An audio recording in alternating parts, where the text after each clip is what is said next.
Petani. Terima kasih Tuk Pengerusi. Saya cuma ada 3 perkara saja.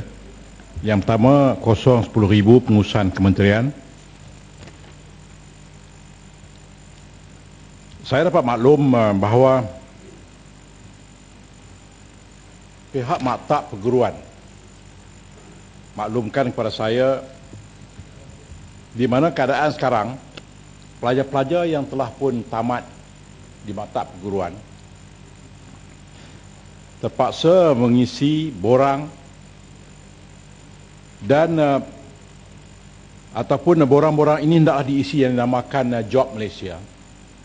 Kemudian pelajar-pelajar ini akan diminta untuk ditemuduga dan mengikut mereka, keberangkalian mereka dilantik menjadi guru juga belum tentu. Jadi kita nak dapat kepastian sama ada pelajar-pelajar yang telah pun menghabiskan masa selama 5 tahun setengah ini akan terus mendapat kerja sebagai guru ataupun mereka juga akan menerima nasib seperti pelajar-pelajar graduan-graduan bidang lain yang kalau ada jawatan barulah mereka ini akan ditempatkan di sekolah-sekolah sebagai guru yang terlatih. Itu yang pertama. Yang kedua, saya juga menyokong Kesatuan Guru yang membantah kemasukan pegawai-pegawai PTD ke dalam perkhidmatan ataupun melakukan kerja-kerja pentadbiran di sekolah-sekolah. Walaupun saya bekas pegawai PTD, tetapi saya kira adalah tidak wajar untuk memasukkan pegawai-pegawai PTD ke sekolah-sekolah bagi melakukan kerja-kerja pentadbiran. Saya yakin ramai guru-guru yang berkelayakan kalau diberikan latihan yang cukup, mereka boleh melaksanakan kerja-kerja pentadbiran dan tidak semestinya pegawai PTD sahaja yang boleh melakukan kerja-kerja pentadbiran.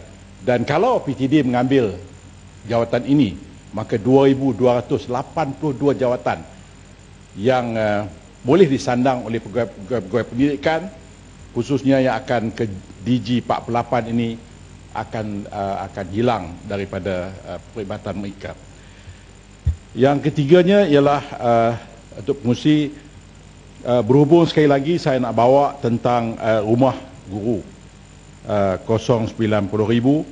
Apakah perancangan yang sedang dirancangkan? Kerana saya bimbang, walaupun Timbalan Menteri menjawab ada beberapa perancangan yang sedang disusun oleh kementerian, tetapi malangnya di bawah di sana PPD tak tahu, pengarah pendidikan tak tahu. Bila kita tanya, dia kata kita tunggu arahan. Dan saya kira dah masuk tahun ketiga atau keempat yang soalan yang saya tanya, tapi nampaknya saban hari bangunan makin usang, pokok-pokok makin teruk, membesar dan dawai, wire dan sebagainya makin hilang di bangunan-bangunan ini. Saya fikir kementerian harus mengambil tindakan segera ke atas kuartus-kuartus yang tidak digunakan oleh guru-guru ini, supaya sama ada yang pertama jual kepada orang awam untuk dapatkan kembali. Sebentar ni seminit boleh? Ya, Saya rumah guru, saya nak tanya kementerian, apa yang berlaku hari ini lah, rumah guru yang dibina tu tak setaraf dengan guru. Misal kata di maktab-maktab, di sekolah-sekolah menengah, guru yang rumah-rumah guru tu bukan sesuai dengan pejawatan guru. Ini menyebabkan guru-guru tak mau duduk. Terima kasih. Yang betul. Sebenarnya tak sesuai satu hal, tetapi di kampung kita buat rumah guru 4 tingkat. Siapa nak panjat? Sedangkan mereka ada pilihan yang lain. Yang keduanya pula, kawasan-kawasan yang semi-urban seperti di Sungai Petani, orang ada pilihan daripada duduk di kawasan, duduk di flat yang 3, 4 tingkat, lebih baik dia duduk di rumah semi banglo dan dia boleh gunakan peruntukan yang ada diberikan oleh gaji yang diterima dan juga allowance yang diterima. Lebih baik dia sewa rumah di luar. Dan ini yang soal rumah guru ini, maknanya apakah tindakan kerjaan, dan kita nak tindakan ini pantas kerana setiap lagi lama kita tunggu, bangunan akan menjadi usang, dan bukan saja ianya membawa sakit mata lah kita tengok Timbalan Menteri, tetapi juga sayang duit rakyat hilang dan biarnya menjadi tempat